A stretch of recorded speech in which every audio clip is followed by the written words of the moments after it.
During the election of the Speaker and Deputy Speaker of the 11th Parliament on Monday, President Museveni reiterated his commitment to dialogue with the opposition.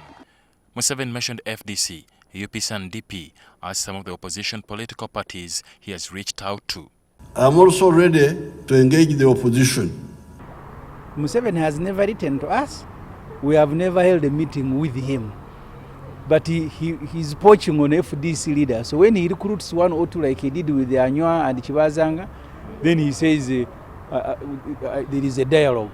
Now, talking very well, for you people, you now assume we are agreeing. But as you notice, when we go to IPOD meetings, we don't agree on everything. As Norbert Mao, I have never shied away from talking to anybody. Even the people he has met, he's just asking them to work with him. That is not dialogue. Dialogue means sitting on table and saying what is the problem, what do we do, how do we move forward as a country. He said NOP had yet to take up his offer for dialogue.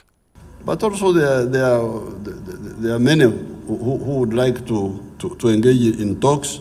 Our question to Mr. Museveni is, what do you want us to talk about?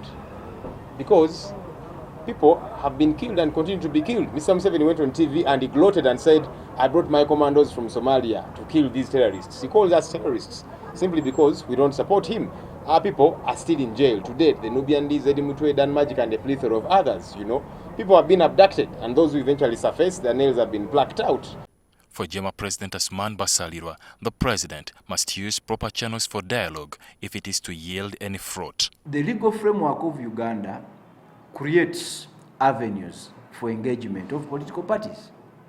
When you look at the Political Parties and Organizations Act, it creates a forum called the National Consultative Forum.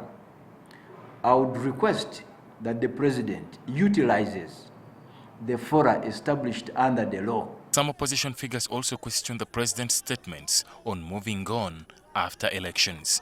But people cannot move on when justice has not been served. People were maimed permanently, some of them. To date, they can't get back to work. Limbs were broken and so on. Others are still in jail.